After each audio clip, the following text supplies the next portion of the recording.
Doutor Olavo, bom dia. Bom dia, Patrícia, tudo bem? Tudo bem? Prazer tê-lo conosco aqui na CBN de novo, viu? Prazer é todo meu. Vamos lá. Vamos explicar para o nosso ouvinte, doutor, o que é a laminina? O que ela faz? Primeiro modo, a gente soube que ela é uma proteína até produzida naturalmente pelo corpo. Isso, a laminina é uma proteína produzida pelo corpo que ela é muito importante para muitas coisas no organismo. Uhum, Uma coisa que ela é especialmente importante é para a formação do sistema nervoso. Ela faz com que os neurônios eles passem a ter as características de um neurônio maduro, que ele cresça, migre e que ele se conecte com outros neurônios. Então, ela é uma proteína muito importante na formação e maturação do sistema nervoso. E ela é uma proteína em que o organismo para de produzir de forma satisfatória na fase adulta. uhum. Né? Depois que a gente nasce, na verdade, não só na fase adulta, mas depois que a gente nasce, a gente para de produzir a laminina de forma satisfatória. Essa proteína ela é produzida na placenta, é isso, doutor? Então, ela Hum. é produzida por vários tecidos, mas a Hum, placenta é um deles. E aí, entendi. como a placenta ela é usada, né, só no período da vida intrauterina e depois ela pode ser utilizada para extração da proteína, a gente opta por extrair da placenta. Uhum. Ela é como E se. só um detalhe Por é que a favor. laminina, então, ela é extraída da placenta e depois ela é polimerizada por um processo artificial em laboratório que transforma ela em polilaminina, ou seja, um polímero de laminina. Aí esse que é o fármaco que a gente tem usado no tratamento das lesões medulares traumáticas. Ela é muito pequenininha, assim, para ter que fazer um polímero dela, juntar várias para poder ter o medicamento. É mais ou menos isso. Estruturalmente falando, como é que ela funciona? É como se fosse uma cola, vamos dizer assim? Não, então, Hum, na verdade a laminina é uma proteína até grande, hum, mas ela tem a função biológica, a estrutura, né, que funciona, que dá a ação de reconexão dos neurônios lesados, hum, quando ela está num polímero. Então, ela já é uma proteína hum. grande que fica ainda 500 vezes maior quando está polimerizada, Ah. E entendeu? aí, só quando ela está polimerizada, que ela consegue fazer esse papel de reestruturação, digamos assim. Isso. Na verdade, ela é um polímero dentro do organismo, a Uhum. laminina. Mas quando a gente extrai, uma das coisas que a gente tem que fazer para separar ela do resto das coisas que tem ali na placenta, por exemplo, é quebrar essas ligações. Uhum. Então, na verdade, essa polimerização que a gente faz artificialmente é uma reestruturação da molécula à sua ah, conformação original. Entendi. Agora, quando a gente veio com as primeiras informações, né, há alguns meses a respeito da laminina, da polilaminina, a gente ouviu e tem ouvido falar mais recentemente, o público de uma forma geral, desse medicamento, desse remédio. Mas essa pesquisa de vocês já existe há 25 anos, né, doutor? É um longo caminho para chegar a esse ponto. Isso, lá em 99, a Tatiana, que é minha orientadora, ela descobriu essa forma de reestruturar a laminina a um polímero, né, de transformar aquelas partezinhas pequenas de laminina em uma malha, uma rede que tem a estrutura original da proteína como ela é no nosso organismo. Isso foi em 99. De Uhum. lá para cá foi um longo trabalho até entender que a estrutura era igual, né, o biomimética que a gente chama, ou seja, que imita a forma como é no organismo. Depois a gente pegou e testou isso em células isoladas, ou seja, células de neurônios crescendo em modelos de laboratório fora do organismo. Depois testamos em modelos experimentais de laboratório. Enfim, foi um caminho até chegar aos estudos em humanos e até a fase que a gente está agora, na iminência de um estudo clínico regulatório. Uhum. Quantas fases tem um projeto desse? Por exemplo, 25 anos de pesquisa. Por quantas fases vocês passaram? A gente teve que, primeiro, a primeira fase foi entender que a estrutura era igual ao original. Uhum. A segunda fase é ver que fora de organismos, né, em células isoladas, ela funciona.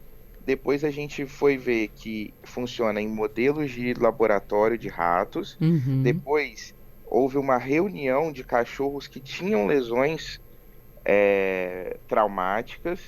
Já pegamos os cachorros que já tinham essas lesões e tratamos, para depois testarmos isso em ser humano. Então, até agora foram 5 fases. Uhum. E aí a gente vai entrar no estudo regulatório. O estudo regulatório ele é dividido também em 4 fases, mas a gente não tem, a gente, né, tem toda a expectativa de que isso não vai durar 25 anos. Uhum. Vai durar muito menos. Em que na primeira fase a gente faz o teste da segurança, na segunda, o teste da eficácia, e na terceira a gente aplica em pessoas de diferentes lugares, em diferentes hospitais, com diferentes equipes, para ver se isso é reprodutível. A partir daí, dessas 3 fases, a medicação ela entra em disponibilização geral. Aí entra a 4ª fase, que é a fase de vigilância, mas isso a medicação já vai sendo usada. Uhum. Nessa fase de vigilância é só coletar dados para corroborar com o que já tinha sido descoberto nas 3 primeiras fases. Essa fase de testar em humanos, que é o uso compassivo, que foi aplicada num paciente capixaba e que vem ganhando essa notoriedade nos últimos meses? Então, não, o uso compassivo não é um estudo clínico. A palavra compassivo vem da mesma origem da palavra compaixão. Uhum. É uma forma de você ofertar um tratamento para alguém que tem uma doença que não tem um tratamento. Hoje a lesão medular traumática não tem um tratamento farmacológico que seja eficaz, não tem um remédio que seja eficaz. Então, para essas pessoas com lesões medulares traumáticas incompletas, se tem entrado na justiça para solicitar o uso da polilaminina. O Laboratório Cristália, que é o nosso parceiro no desenvolvimento da medicação, tem ofertado gratuitamente a medicação e a gente nossa equipe tem ido e aplicado a medicação. Uhum. Mas isso tudo é extra estudo clínico, não faz parte do estudo clínico. Uhum. É a possibilidade de ofertar um tratamento para alguém que tem uma lesão que não tem um remédio ainda disponível que trate esse tipo de lesão. Ou seja, não tem mais o que fazer, mas existe o estudo para isso que pode ajudar. E aí, então, eles entraram na justiça e falaram, olha, se já tem, por que não? E a justiça, então, deu a permissão para que esse fármaco fosse usado. E agora, com a liberação da Anvisa, ele poderá ser aplicado? Então, a liberação da Anvisa, e a gente está acertando os detalhes do estudo clínico, que deve começar em muito breve, do estudo regulatório, é a autorização para realizar as fases regulatórias, que são as fases que precedem a liberação da medicação para uso geral. Não é a liberação da medicação para uso geral, é liberar as fases regulatórias. Então ainda existe algumas fases que precisam ser cumpridas antes da liberação da medicação propriamente. Até lá, então, as pessoas também precisarão entrar na justiça para poder ter acesso à polilaminina? Por enquanto sim. Depois que for aberto um estudo clínico, há a possibilidade, né, pela RC 38/2013, de haver um programa de uso compassivo sem necessariamente a judicialização. Mas enquanto esse estudo não está aberto, ainda a via judicial é necessária. Uhum. Falando sobre essas próximas fases, quando isso dá para estimar um tempo aproximado de quando realmente a população vai ter acesso?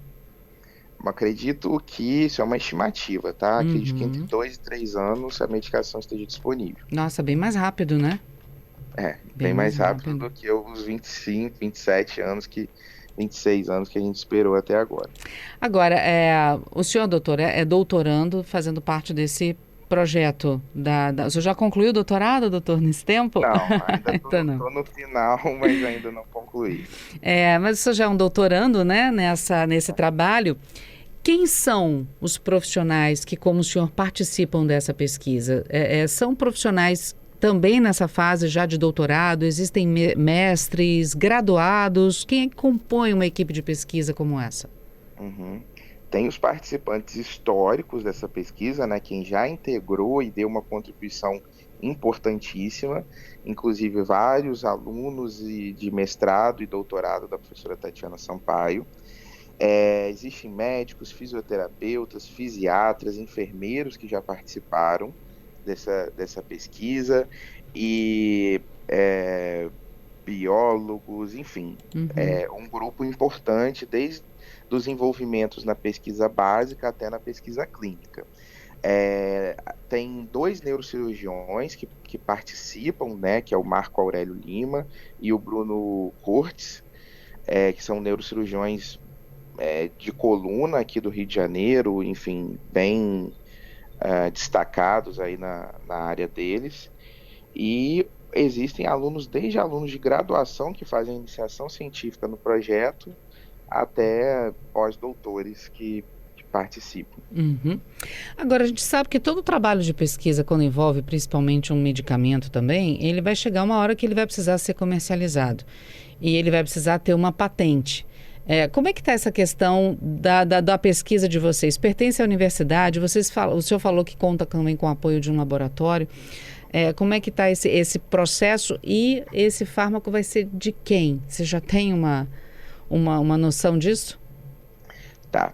Então, existe uma parceria, né, uma parceria de transferência tecnológica, né? A gente não, na FRJ, a gente não tem capacidade de produzir e distribuir milhares de doses, enfim, ter uma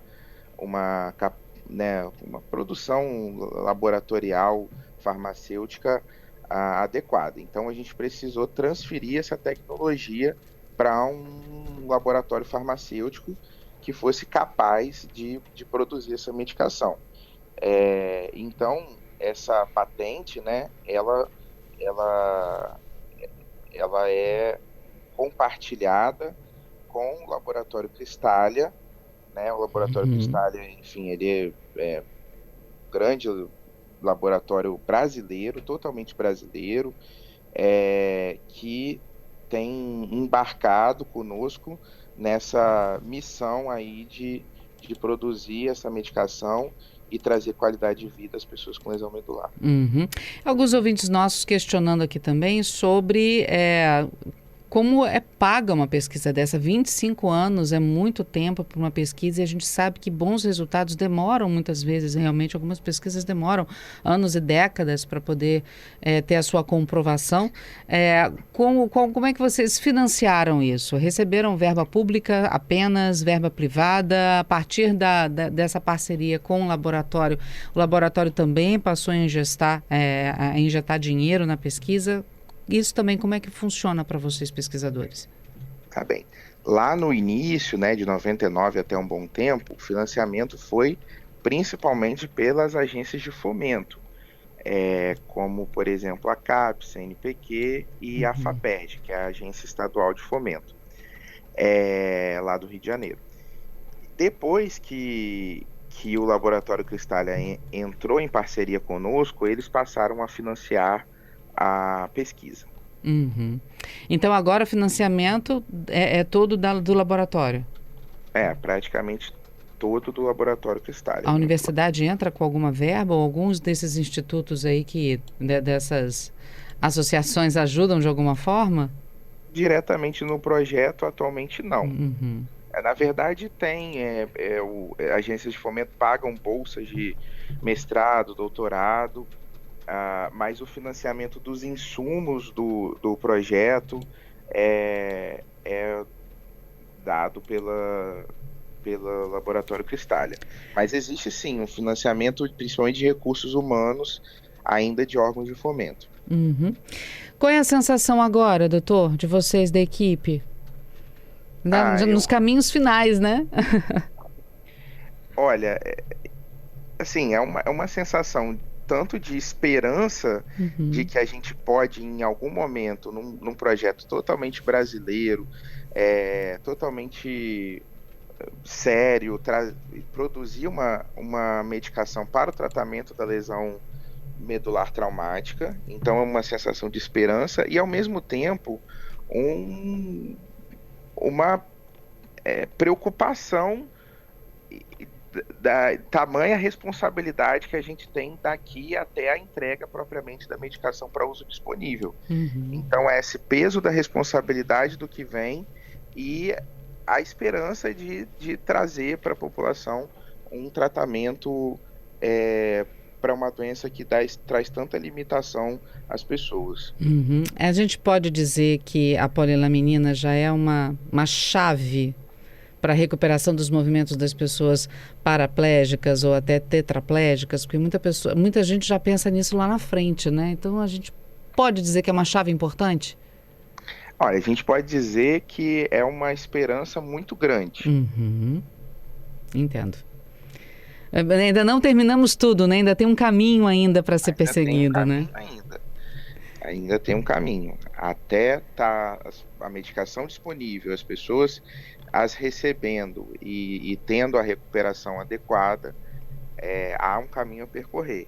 Mas a gente está muito mais próximo do que esteve em qualquer outro momento da história da humanidade de ter um tratamento para lesão medular traumática. É uma descoberta revolucionária, doutor. Isso vai trazer para a humanidade, dando tudo certo, que é o que a gente espera, né? É uma mudança radical de paradigmas. Com certeza. Se der os resultados que nós esperamos, realmente é uma mudança de paradigma do tratamento da lesão medular traumática. Olha, boa sorte para vocês. Estamos torcendo até, e a gente já futurista, quem sabe um Nobel de Medicina? Quem sabe? Eu acho que o maior prêmio para a Tatiana e para todo o grupo vai ser poder ver pessoas com lesão medular que não tinham a menor perspectiva de se mexer ou de andar ou coisa do tipo, tendo seus movimentos recuperados. Esse vai ser nosso maior pagamento, nosso maior alegria. A resposta também tem sido muito rápida, né? Da aplicação da medicação até os pacientes relatarem que já começam a sentir algum tipo de toque ou de movimento. É uma rapidez muito grande nessa absorção do medicamento, doutor? Nesses pacientes que estão recebendo agora por ordem judicial, tá tendo um retorno de função medular um pouco mais rápido do que a gente esperava. Existe um longo caminho, são meses de fisioterapia. Por exemplo, tem um paciente do nosso estudo clínico que apareceu muito na mídia, que ele teve uma lesão cervical grave e depois ele voltou a andar. Ele demorou 7 meses para dar o primeiro passo, depois de muita fisioterapia, 3 sessões diárias de fisioterapia, 1 ano e meio para voltar a andar normalmente. Então, assim, é um caminho muito grande entre o primeiro movimento e o retorno completo ou funcionalmente quase completo dos movimentos. Mas esses pacientes estão apresentando uma melhora mais rápido até do que a gente planejava, e a gente está aqui torcendo muito para que eles consigam recuperar adequadamente os seus movimentos. Sempre a aplicação durante um estudo clínico é melhor, porque a gente tem a fisioterapia homogênea, a fisioterapia adequada, a gente tem o pós-operatório feito pela nossa equipe, o acompanhamento feito pela nossa equipe. Nesses casos, a gente oferta a medicação e aplica, mas aí fica a responsabilidade de cada paciente o desenvolvimento posterior. A gente, claro, eles mantêm contato com a gente tenta manter o contato com a equipe que está acompanhando eles, tentar prestar todas as orientações que a gente pode, mas, enfim, espero que eles consigam ter o acompanhamento fisioterápico adequado para poder retornar esses movimentos. Doutor, fica comigo, chegou mais uma pergunta de ouvinte aqui, a gente só vai para o Repórter CBN e já volta, um minutinho?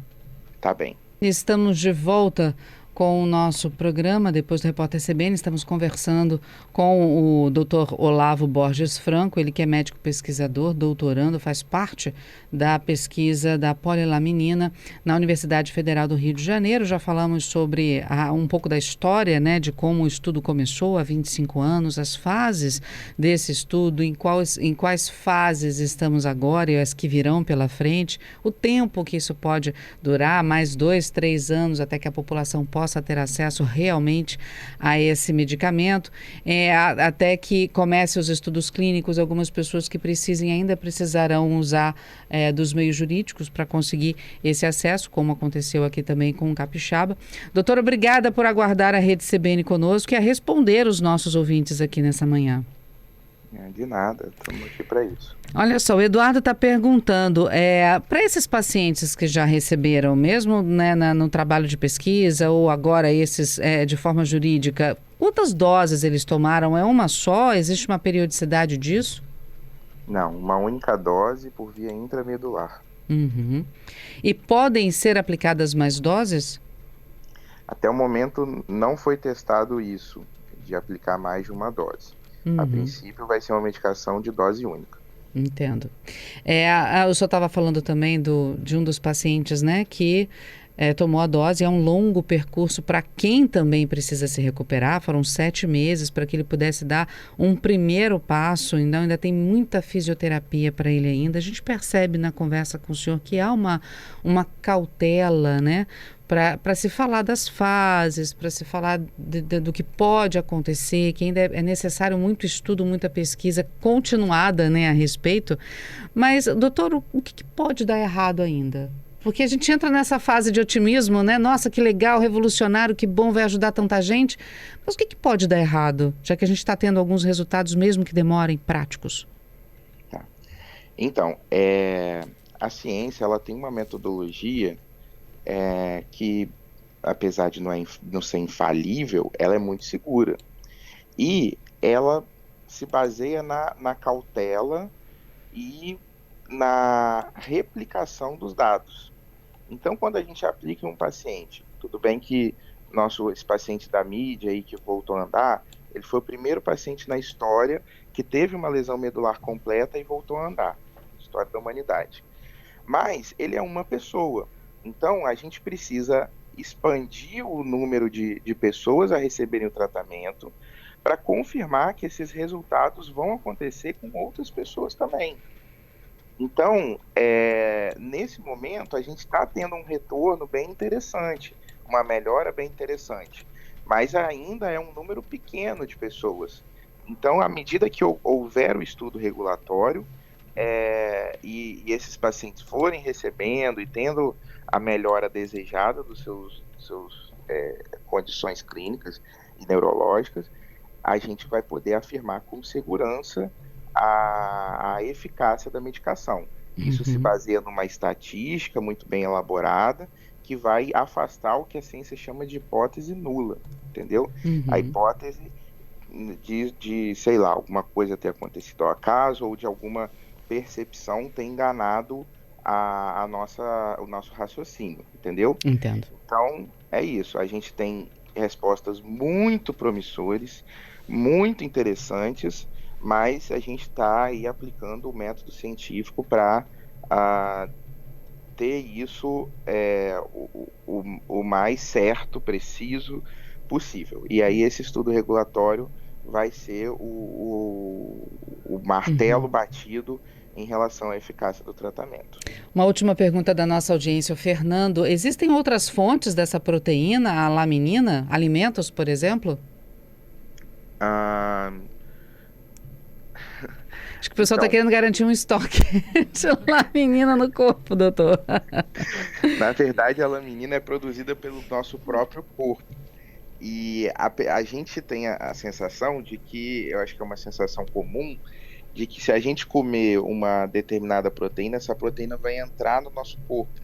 Mas existe a digestão, e na digestão a gente quebra a proteína em aminoácidos e absorve esses aminoácidos. São 20 tipos diferentes de aminoácido, e a gente vai recompor esses aminoácidos formando proteínas, entendeu? Uhum. Então, não adianta a gente comer uma proteína específica acreditando que essa proteína vai entrar no nosso corpo, entendeu? A gente vai absorver os aminoácidos, remontar esses aminoácidos nas proteínas que nós precisamos. Então, assim, apesar da laminina ela estar presente em todos os organismos multicelulares, então numa planta, enfim, em vários organismos tem laminina, a gente não consegue comer e fazer a laminina entrar no nosso corpo, até porque isso não é necessário. A gente Uhum. produz laminina. A gente só não produz laminina, dentre outros lugares, né, mais adequadamente, no sistema nervoso central, Uhum. de forma satisfatória para reverter uma lesão medular, entendeu? Então, a gente tem condições de produzir laminina, mas por algum motivo o sistema nervoso central não produz para reverter uma lesão. E aí a gente conseguiu um método de ofertar, no caso a polilaminina, que é a proteína reestruturada em laboratório, numa lesão, e a partir daí ela fazer o efeito biológico. Mas, assim, não tem uma fonte de colocar laminina no nosso sistema nervoso central comendo alguma coisa. Já Tá? tem um outro ouvinte aqui falando, pronto, já vou inventar um comprimidinho de laminina para empurrar para a população. É, não é o caso. Assim, a pergunta é muito válida, né? Uma Uhum. resposta bem técnica e é uma dúvida bem pertinente e intuitiva, mas estou tentando aqui esclarecer de Claro. que não, Tanto entendeu? é que ela é aplicada na medula, não é isso? Na região medular, não é Exatamente. isso, doutor? Ela é muito grande, né? Existem algumas moléculas, por exemplo, os antibióticos, que se eu colocar na veia, ele vai, por exemplo, numa meningite para dentro do sistema nervoso, numa encefalite, para tratar a infecção lá no sistema nervoso. Existem medicamentos muito pequenos que eles conseguem atravessar pelo sangue ou pelo espaço licórico, mas no nosso caso, a polilaminina ela é uma proteína grande polimerizada que fica muito maior. Então ela não passa de um espaço para outro. A gente tem que ofertar diretamente próximo ali à lesão do paciente, dentro da medula. Ou seja, ela existe no corpo, a gente já fabrica, mas ela não vai para o sistema nervoso. Por isso que ela precisa ser. A polilaminina é aplicada lá. Então não é que a gente não Isso. tenha ou que a gente possa fortalecer o que a gente tem. É normal para a gente. O problema é que ele não alcança o sistema nervoso, que é onde tem a maior parte dos problemas, né, na questão medular, para as pessoas que não conseguem mais o movimento. Exatamente. Então, assim, por exemplo, o epitélio, o fígado, ele produz laminina, mas ele produz laminina para o fígado. Uhum. A pele produz laminina, mas ela produz laminina para a pele. O pulmão, a mesma coisa. O rim, a mesma coisa. Então, a gente consegue produzir a laminina, mas ela vai ficar no local da produção. O sistema nervoso central não produz de forma satisfatória a laminina, e aí então a gente consegue colocar a polilaminina no lugar para fazer a função biológica. Doutor Olavo, obrigada por conversar conosco na CBN, por responder os nossos ouvintes com tanto carinho, com tanta dedicação.